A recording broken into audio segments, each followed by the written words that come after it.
جب زکوئی سلطان ایوبی کے خیمے میں گئی، تم پرندوں سے دل بہلایا کرو، سپاہ گردی اس آدمی کے لیے ایک خطرناک کھیل ہے جو عورت اور شراب کا دل دادا ہو۔ یہ الفاظ اپریل 1175 عیسوی میں صلاح الدین ایوبی نے اپنے چچا زاد بھائی خلیفہ الصالح کے ایک امیر سیف الدین کو لکھے تھے۔ ان دونوں نے صلیبیوں کو در پردہ مدد اور زر و جواہرات کا لالچ دیا اور صلاح الدین ایوبی کو شکست دینے کی سازش کی تھی۔ صلیبی یہی چاہتے تھے۔ انہوں نے حملہ کیا، الصالح اور سیف الدین نے ان کی مدد کی۔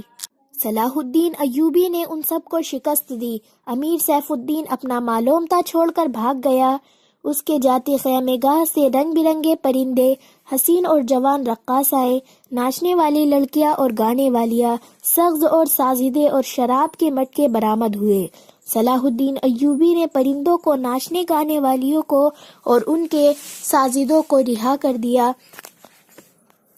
اور امیر سیف الدین کو اس مضمون کا خط لکھا: تم دونوں نے کفار کی پشت پناہی کر کے ان کے ہاتھوں میرا نام و نشان مٹانے کی ناپاک کوشش کی، مگر یہ نہ سوچا کہ تمہاری یہ سازش اگلے عالم اسلام کا بھی نام و نشان مٹا سکتی ہے۔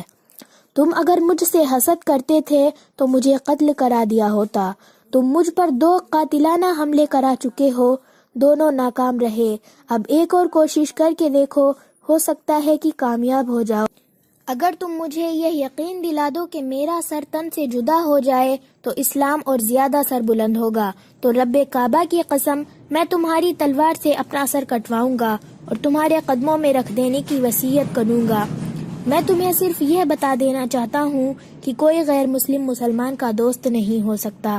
تاریخ تمہارے سامنے ہے، اپنا ماضی دیکھو۔ شاہ فریق اور ریمانڈ جیسے اسلام دشمن صلیبی تمہارے دوست صرف اس لیے بنے کہ تم نے انہیں مسلمان کے خلاف میدان میں اتارنے کی شہ اور مدد دی تھی۔ اگر وہ کامیاب ہو جاتے تو ان کا اگلا شکار تم ہوتے، اور اس کے بعد ان کا یہ خواب بھی کہ اسلام صفحہ ہستی سے مٹ جائے۔ تم جنگجو قوم کے فرد ہو، فن سپاہ گری تمہارا قومی پیشہ ہے۔ ہر مسلمان اللہ کا سپاہی ہے، مگر ایمان اور کردار بنیادی شرط ہے۔ تم پرندوں سے ہی دل بہلایا کرو۔ سپاہ گری ان آدمیوں کے لیے ایک خطرناک کھیل ہے جو عورت اور شراب کے دل دادا ہوں۔ میں تم سے درخواست کرتا ہوں کہ میرے ساتھ تعاون کرو اور میرے ساتھ جہاد میں شریک ہو جاؤ۔ اگر یہ نہ کر سکو تو میرے مخالفت سے باز آؤ، میں تمہیں کوئی سزا نہیں دوں گا۔ اللہ تمہارے گناہ معاف کرے، آمین۔ صلاح الدین ایوبی۔ ایک یورپی مورخ لینپول لکھتا ہے، صلاح الدین ایوبی کے ساتھ جو مال غنیمت لگا اس میں اس کا کوئی حساب نہیں تھا۔ جنگی قیدی بھی بے اندازہ تھے۔ صلاح الدین ایوبی نے تمام تر مال غنیمت 3 حصوں میں تقسیم کیا۔ ایک حصہ جنگی قیدیوں میں تقسیم کر کے انہیں رہا کر دیا، دوسرا حصہ اپنے سپاہیوں اور غریبوں میں تقسیم کیا، اور تیسرا حصہ مدرسہ نظام الملک کو دے دیا۔ اس نے اس مدرسے سے تعلیم حاصل کی تھی، نہ خود کچھ رکھا، نہ اپنے کسی جرنل کو کچھ دیا۔ اس کا نتیجہ یہ ہوا کہ جنگی قیدی، جن میں بہت سے مسلمان تھے اور باقی غیر مسلمان، رہا ہو کر صلاح الدین ایوبی کے کیمپ میں جمع ہو گئے اور اس کی اطاعت قبول کر کے اپنی خدمت اس کی فوج کے لیے پیش کر دی۔ ایوبی کی کشادہ جفری اور عظمت دور دور تک مشہور۔ اس سے پہلے حسن بن صباح کے پراسرار فرقے فدائی، جنہیں یورپی مورخوں نے قاتل کا گروہ لکھا ہے، صلاح الدین ایوبی دوبارہ قاتلانہ حملہ کر چکے تھے، لیکن خدائے جل جلال کو اپنے اس عظیم مرد مجاہد سے بہت کام لینا تھا۔ دونوں بار ایک معجزہ ہوا کہ اسلام کا یہ محافظ بال بال بچ گیا۔ اس پر تیسرا قاتلانہ حملہ تب ہوا جب وہ اپنے مسلمان بھائی اور صلیبیوں کی سازش کی چٹان کو شمشیر سے ریزہ ریزہ کر چکا تھا۔ امیر سیف الدین میدان سے بھاگ گیا تھا، مگر وہ صلاح الدین ایوبی کے خلاف حسد اور کینہ سے باز نہ آیا۔ اس نے حسن بن صباح کے قاتل فرقے کی مدد حاصل کر لی۔ یہ فرقہ ایک مدت سے اسلام کی آستین میں سانپ کی طرح پل رہا تھا۔ اس کا تفصیلی تعارف بہت ہی لمبا ہے، مختصر یہ ہے کہ جس طرح زمین سورج سے الگ ہو کر گناہوں کا گہوار بن گئی ہے، اسی طرح حسن بن صباح نام کے ایک آدمی نے اسلام سے الگ ہو کر نبیوں اور پیغمبروں والی عظمت حاصل کرنے کا منصوبہ بنایا۔ وہ اپنے آپ کو مسلمان ہی کہتا رہا اور ایسا گروہ بنا لیا جو تسلیمی طریقوں سے لوگوں کو اپنے پیروکار بناتا تھا۔ اس مقصد کے لیے اس گروہ نے نہایت حسین لڑکیاں، نشاور جڑی بوٹیاں، ہپنوکم اور چرب زبانی جیسے طریقے اختیار کیے، بہشت بنائی جس میں جا کر پتھر بھی موم ہو جاتے تھے۔ مخالفین کو ختم کرنے کے لیے قاتلوں کا ایک گروہ تیار کیا۔ قاتل کے طریقے خفیہ اور پر اثر ہوتے تھے۔ اس فرقے کے افراد اس قدر چالاک ذہن اور نڈر تھے کہ بحث اور زبان بدل کر بڑے بڑے جنرلوں کے باڈی گارڈز تک بن جاتے تھے، اور جب کوئی پر اثر طریقے سے قتل ہو جاتا تھا تو قاتلوں کا سراغ بھی نہیں ملتا تھا۔ کچھ عرصے بعد یہ فرقہ قاتلوں کا گروہ کے نام سے مشہور ہو گیا۔ یہ لوگ سیاسی قتل کے ماہر تھے، زہر بھی استعمال کرتے تھے جو حسین لڑکیوں کے ہاتھوں شراب میں دیا جاتا تھا۔ بہت مدت تک یہ فرقہ اسی مقصد کے لیے استعمال ہوتا رہا۔ اس کے پیروکار فدائی کہلاتے تھے۔ صلاح الدین ایوبی کو نہ حسین لڑکیوں سے دھوکہ دیا جا سکتا تھا اور نہ شراب سے۔ وہ ان دونوں سے نفرت کرتا تھا۔ اسے قتل کرنے کا یہی ایک طریقہ تھا کہ اس پر قاتلانہ حملہ کیا جائے۔ اس کے محافظوں کی موجودگی میں اس پر حملہ نہیں کیا جا سکتا تھا۔ 2 حملے ناکام ہو چکے تھے۔ اب جبکہ صلاح الدین ایوبی کو یہ توقع تھی کہ اس کا چچا زاد بھائی الصالح اور امین سیف الدین شکست کھا کر توبہ کر چکے ہوں گے، انہوں نے انتقام ایک اور زیر زمین کوشش کی۔ صلاح الدین ایوبی نے اس فتح کا جشن منانے کے بجائے حملے جاری رکھے اور 3 قصبوں کو قبضے میں لے لیا۔ ان میں غازہ کا مشہور قصبہ بھی تھا۔ اسی قصبے میں گرد و نواح میں ایک روز صلاح الدین ایوبی امیر جاؤلہ اسدی کے خیمے میں دوپہر کے وقت گنودگی کے عالم میں سستا رہا تھا۔ اس نے اپنی وہ پگڑی نہیں اتاری تھی جو میدان جنگ میں اس کے سر کو صحرا سے سورج اور دشمن کی تلوار سے محفوظ رکھتی تھی۔ خیمے کے باہر اس کے محافظوں کا دستہ موجود اور چوکس تھا۔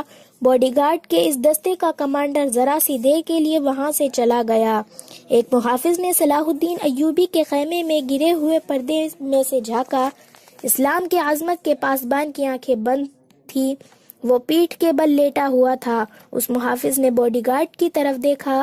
ان میں سے 3-4 باڈی گارڈز نے اس کی طرف دیکھا۔ محافظ نے اپنی آنکھیں بند کر کے کھولی۔ 3-4 محافظ اٹھے اور دوسرے کو باتوں میں لگا لیا۔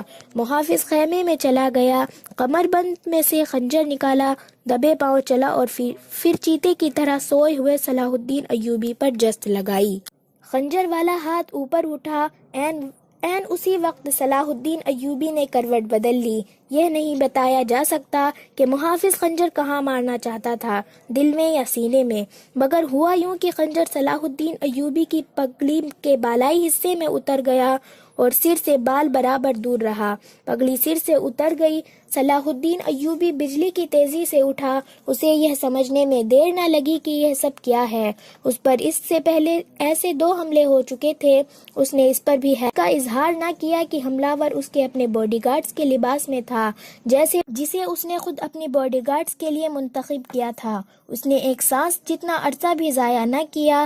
حملہ ور اس کی پگڑی سے خنجر کھینچ رہا تھا۔ ایوبی سر سے ننگا تھا۔ اس نے حملہ ور کی پگڑی پر پوری طاقت سے گھوسا مارا۔ ہڈی ٹوٹنے کی آواز سنائی دی۔ حملہ ور کا جبڑا ٹوٹ گیا تھا۔ وہ پیچھے کو گرا اور اس کے منہ سے ہیبت ناک آواز نکلی۔ اس کا خنجر صلاح الدین ایوبی کی پگڑی میں رہ گیا تھا۔ ایوبی نے اپنا خنجر نکال لیا۔ اتنے میں 2 محافظ دوڑتے ہوئے اندر آئے۔ ان کے ہاتھوں میں تلوار تھی۔ صلاح الدین ایوبی نے انہیں کہا کہ اسے زندہ پکڑ لو، مگر یہ دونوں محافظ صلاح الدین ایوبی پر ٹوٹ پڑے۔ صلاح الدین ایوبی نے ایک خنجر سے 2 تلواروں کا مقابلہ کیا۔ یہ مقابلہ 1-2 منٹ کا تھا کیونکہ تمام باڈی گارڈز اندر آ گئے تھے۔ صلاح الدین ایوبی یہ دیکھ کر حیران رہ گیا کہ اس کے باڈی گارڈز 2 حصوں میں تقسیم ہو کر ایک دوسرے کو لہو لہان کر رہے تھے۔ اسے چونکہ معلوم نہیں تھا کہ ان میں سے اس کا دشمن کون اور دوست کون ہے۔ وہ معرکے میں شریک۔ کچھ دیر بعد جب باڈی گارڈ میں سے چند ایک مارے گئے، کچھ بھاگ گئے اور بعض زخمی ہو کر بے حال ہو گئے، تو انکشاف ہوا کہ اس دستے میں جو صلاح الدین ایوبی کی حفاظت پر مامور 7 محافظ فدائی تھے جو صلاح الدین ایوبی کا قتل کرنا چاہتے تھے، انہوں نے اس کام کے لیے صرف ایک فدائی خیمے میں بھیجا تھا۔ اندر صورت حال بدل گئی، چنانچہ باقی بھی اندر چلے گئے، اصل محافظ بھی اندر گئے، وہ صورت حال سمجھ گئے تھے اور صلاح الدین ایوبی بچ گیا۔ اس نے اپنے پہلے حملہ کی شہرنگ تلوار کی نوک رکھ کر پوچھا کہ وہ کون ہے اور اسے کس نے بھیجا ہے۔ سچ بولنے کے بدلے میں صلاح الدین ایوبی نے اسے جان بخشی کا وعدہ دیا۔ اس نے بتا دیا کہ وہ فدائی ہے اور اسے کیمشتکین نے اس کام کے لیے بھیجا تھا۔ کیمشتکین الصالح کے ایک قلعے کا گورنر تھا۔ اصل کہانی سنانے سے پہلے یہ ضروری معلوم ہوتا ہے کہ ان واقعات سے پہلے کے دور کو دیکھا جائے۔ صلاح الدین ایوبی کے نام، اس کی عظمت اور تاریخ اسلام میں اس کے مقام اور کارناموں سے کون واقف نہیں؟ ملت اسلامیہ تو اسے بھول ہی نہیں سکتی، مسیحا دنیا بھی اسے ہمیشہ یاد رکھے گی۔ لہٰذا یہ ضروری معلوم نہیں ہوتا کہ صلاح الدین ایوبی کا شہراج نسب تفصیل سے بیان کیا جائے۔ ہم جو کہانی سنانے لگے ہیں وہ اس نوعیت کی ہے جس کی وسعت کے لیے تاریخ کا دامن تنگ ہوتا ہے۔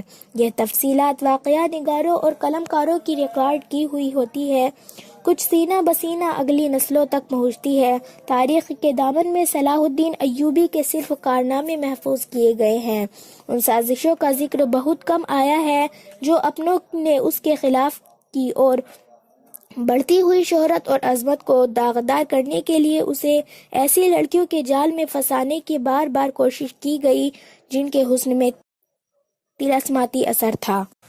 تاریخ اسلام کا یہ حقیقی ڈرامہ 23 مارچ 1169 کے دن شروع ہوتا ہے جب صلاح الدین ایوبی کو مصر کا وائسرائے اور فوج کا کمانڈر ان چیف بنایا گیا۔ اسے اتنا بڑا رتبہ ایک تو اس لیے دیا گیا کہ وہ حکمران خاندان کا نونہال تھا اور دوسرا اس لیے کہ اوائل عمر میں ہی وہ فن حرب و جرب کا ماہر ہو گیا تھا۔ سپاہ گری وراثت میں پائی تھی، اس کے ذہن میں حکمرانی کے معنی بادشاہت ہی نہیں، اسلام کے پاسبانی اور قوم کی عظمت اور فلاح و بہبود تھی۔ اس کا جب شعور بیدار ہوا تو پہلی خلش یہ محسوس کی کہ مسلمان حکمران میں نہ صرف یہ کہ اتحاد نہیں بلکہ وہ ایک دوسرے کی مدد سے بھی گریز کرتے تھے۔ وہ عیاش ہو گئے تھے، شراب اور عورت نے جہاں ان کی زندگی رنگین بنا رکھی تھی وہاں عالم اسلام اور خدا کے اس عظیم مذہب کا مستقبل تاریک ہو گیا تھا۔ ان امیروں، ان کے وزیروں اور مشیروں کے حرم غیر مسلم لڑکیوں سے بھرے ہوئے تھے۔ زیادہ تر لڑکیاں یہودی اور عیسائی تھیں جنہیں خاص تربیت دے کر ان حرموں میں داخل کیا گیا تھا۔ غیر معمولی حسن اور اداکاری میں کمال رکھنے والی یہ لڑکیاں مسلمان حکمرانوں اور سربراہوں کے کردار اور قومی جذبات کو دیمک کی طرح کھا رہی تھی۔ اس کا نتیجہ یہ تھا کہ صلیبی، جن میں فرنگی خاص طور پر قبیلے ذکر ہیں، مسلمانوں کی سلطنتوں کے ٹکڑے ہڑپ کرتے چلے جا رہے تھے اور بعض مسلم حکمران شاہ فریق کو سالانہ ٹیکس یا جزیہ کر ادا کر رہے تھے جس کی حیثیت گنڈا ٹیکس کی سی تھی۔ صلیبی اپنی جنگی قوت کے رعب سے اور چھوٹے موٹے معاملوں سے حکمرانوں کو ڈراتے رہتے تھے، کچھ علاقوں پر قبضہ کر لیتے، تادان اور ٹیکس وصولا کرتے تھے۔ ان کا مقصد یہ تھا کہ آہستہ آہستہ دنیا اسلام کو ہڑپ کر لیا جائے۔ مسلمان اپنی رعایا کا خون چوس کر ٹیکس دیتے تھے، ان کا مقصد یہ تھا کہ انہیں عیش و عشرت میں پریشان نہ کیا جائے۔ فرقہ پرستی کے بیج بھی بو دیے گئے تھے۔ ان میں سب سے زیادہ خطرناک فرقہ حسن بن صباح کا تھا جو صلاح الدین ایوبی کی جوانی سے ہی 1 صدی پہلے مارز وجود میں آیا تھا۔ یہ مفاد پرستوں کا فرقہ تھا، بے حد خطرناک اور پر اثر۔ یہ لوگ اپنے آپ کو فدائی کہلاتے تھے جو بعد میں حشیشین کے نام سے مشہور ہوئے کیونکہ وہ حشیش نام کی ایک نشاور شے سے دوسروں کو اپنے جال میں پھنساتے تھے۔ صلاح الدین ایوبی نے مدرسہ نظام الملک میں تعلیم حاصل کی۔ یاد رہے کہ نظام الملک دنیا اسلام کی ایک سلطنت کے وزیر تھے۔ یہ مدرسہ انہوں نے قائم کیا تھا جس میں اسلامی تعلیم دی جاتی اور بچوں کو اسلامی نظریات اور تاریخ سے بہراور کیا جاتا تھا۔ ایک مورخ ابن الاطہر کے مطابق نظام الملک حسن بن صباح کے فدائی کا پہلا شکار ہوا تھا کیونکہ وہ رومیو کی توسیع پسندی کی راہ میں چٹان بنا ہوا تھا۔ رومیو نے 1051 میں انہیں فدائی کے ہاتھوں قتل کرا دیا۔ ان کا مدرسہ قائم رہا۔ صلاح الدین ایوبی نے وہیں سے تعلیم حاصل کی۔ اسی عمر میں اس نے سپاہ گری کی تربیت اپنے بزرگوں سے لی۔ نور الدین جنگی نے اسے جنگی چالیں سکھائی، ملک کے انتظامات کے سبق دیے اور ڈپلومسی میں مہارت دی۔ اس تعلیم و تربیت نے اس کے اندر وہ جذبہ پیدا کر دیا جس نے آگے چل کر اسے صلیبیوں کے لیے بجلی بنا دیا۔ اوائلی جوانی میں ہی اس نے وہ ذہنیت حاصل کر لی تھی جو ایک سالار اعظم کے لیے ضروری ہوتی ہے۔ صلاح الدین ایوبی نے فن حرب و جرب میں جاسوسی، کمانڈروں اور گوریلا آپریشن کی خصوصی اہمیت دی۔ اس نے دیکھ لیا کہ صلیبی جاسوسی کے میدان میں آگے نکل گئے ہیں اور وہ مسلمانوں کے نظریات پر نہایت کارگر حملے کر رہے ہیں۔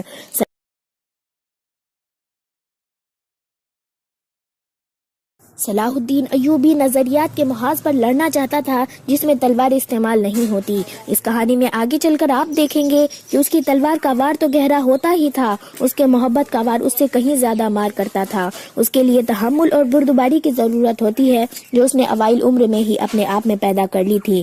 اسے جب مصر کا وائسرائے اور کمانڈ ان چیف بنا کر مصر بھیجا گیا تو ان آفیسروں نے ہنگامہ برپا کر دیا۔ اس عہدے کی آس لگائے بیٹھے تھے۔ ان کی نگاہ میں ابھی صلاح الدین ایوبی طفل مکتب تھا، مگر اس طفل مکتب نے جب ان کا سامنا کیا، اس کی باتیں سنی تو ان کا احتجاج سرد پڑ گیا۔ مورخ لینپول کے مطابق صلاح الدین ایوبی ڈسپلین کا بڑا ہی سخت ثابت ہوا۔ اس نے تفریح، عیاشی اور آرام کو اپنے لیے اور اپنی فوج کے لیے حرام قرار دے دیا۔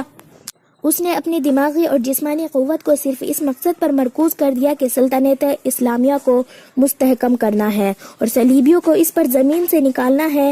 فلسطین پر وہ ہر قیمت پر قبضہ کرنا چاہتا تھا۔ اس نے یہی مقصد اپنی فوج کو دیے۔ مصر کا وائسرائے بن کر اس نے کہا، خدا نے مجھے مصر کی سرزمین دی ہے، اس کی ذات باری مجھے فلسطین بھی ضرور عطا کرے گی۔ اگر مصر پہنچنے پر اس پر انکشاف ہوا کہ اس کا مقابلہ صرف صلیبیوں سے نہیں بلکہ اپنے مسلمان بھائیوں سے اس کی راہ میں بڑے بڑے حسین جال بچھا رکھے ہیں جو صلیبیوں کے عزائم اور جنگی قوت سے زیادہ خطرناک ہے۔ مصر میں صلاح الدین ایوبی کا استقبال جن دولت مند لوگوں نے کیا ان میں ناجی نام کا ایک سالار خصوصی اہمیت کا حامل تھا۔ ایوبی نے سب کو سر کے پاؤں تک دیکھا۔ اس کے ہونٹوں پر مسکراہٹ اور زبان پر پیار و محبت کی چاشنی تھی۔ بعض پرانے آفیسروں نے اسے ایسی نگاہوں سے دیکھا جو تنگ تھی اور جن میں تمسخر تھا۔ وہ صلاح الدین ایوبی کے صرف نام سے واقف تھے یا اس کے متعلق یہ جانتے تھے کہ وہ حکمران خاندان کا فرد اور اپنے چچا کا جانشین ہے۔ وہ یہ بھی جانتے تھے کہ نور الدین جنگی کے ساتھ اس کا کیا رشتہ ہے۔ ان کی نگاہوں میں صلاح الدین ایوبی کی اہمیت بس اس کے خاندان کی بدولت تھی، یا اس وجہ سے انہوں نے اہمیت دی کہ وہ مصر کا فوجی وائسرائے اور کمانڈ ان چیف بن کر آیا تھا۔ اس کے سوا انہوں نے صلاح الدین ایوبی کو کوئی اور وقعت نہیں دی۔ ایک بوڑھے آفیسر نے اپنے ساتھ کھڑے آفیسر کے کان میں کہا، بچہ ہے، اسے ہم پال لیں گے۔ مورخ اور اس وقت کے واقعہ نگار یہ نہیں بتا سکتے کہ آگے کیا ہوا۔ جاننے کے لیے ہمارے چینل کو سبسکرائب کریں۔